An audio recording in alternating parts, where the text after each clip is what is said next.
ನವರತ್ನ ಖಚಿತೆಯಿಂದ ಮಾಲೆಗಳಿಂದ ಅಲಂಕೃತವ ತಂದೆ ತಾಯಿ ಬಂದು ಬಳಗವನ್ನು ಬಿಟ್ಟು ಏನು ಇಲ್ಲದ ಆ ಬಡತನ್ನಾಗಿ ಹಿಂದೆ ಹೋಗುವುದಕ್ಕೆ ನಿನ್ನಗೆ ಸ್ವಲ್ಪ ಏನು ನಾಚಿಕೆಯನ್ನು ಆಗುವುದಿಲ್ಲ. ಏನು ಮಗಳೇ, ಬಿಟ್ಟು ಬಿಡು ನಿನ್ನ ಮಗಳ ಯೋಚನೆ.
ಮುದ್ದಿನ ಮಗಳಾದರೇನು ವೈರಾಗ್ಯ ನಿಧಿಯಂತೆ ಮಾತನಾಡಿಯ ಏನು ನಿನ್ನ ಮಾತಿನ ಹೀಪರಿ?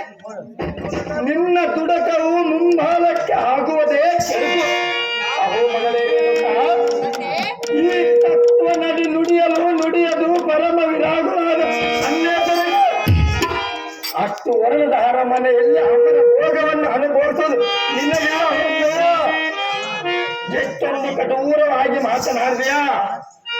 ಆ ಯೋಗಿಯ ಸಂದರ್ಭದಿಂದ ಭೋಗಾದಿ ವಿಲಾಸಗಳನ್ನು ಉಳಿಯಬೇಕೆಂದರೆ ನಮ್ಮ ರಾಜ ಮರ್ಯಾದೆಗೆ ಒಂದು ಸರ್ವಯ ನಿನ್ನಯ ತಪ್ಪನ ಕುಲ ಕೀರ್ತಿಗೆ ಮತಿಬಲನ ಗುಣಮತಿ ಗುಣವಿನ ಬೆಳೆಸಿ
ಅಹೋ ಎನ್ನ ಪ್ರೀತಿಯ ಪುತ್ರಿ ಆದರೇನು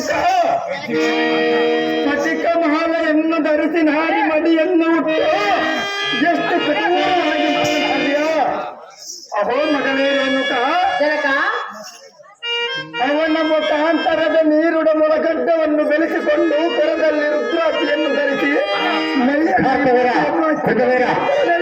ಕಮಾಣವನ್ನು ಧರಿಸಿ ಅಂತ ಜೋಗಿಗೆ ತಿನ್ನುವುದಕ್ಕೆ ಅನ್ನವನ್ನು ಇಲ್ಲದೆ ಅಡವಿಯಲ್ಲಿ ಕಾಯ ಪಲ್ಯಗಳನ್ನು ತಿಂದು ವಾಸ ಮಾಡುವ ಸಾಧು ಮನಸ್ಸಿನನ್ನು ನೀನಾಗಬೇಕೆಂದು ನಿನ್ನ ಬಾಯಿಗೆ ಬಂದಂತೆ ಮಾತನಾಡುವುದು ಸರಿಯಲ್ಲ.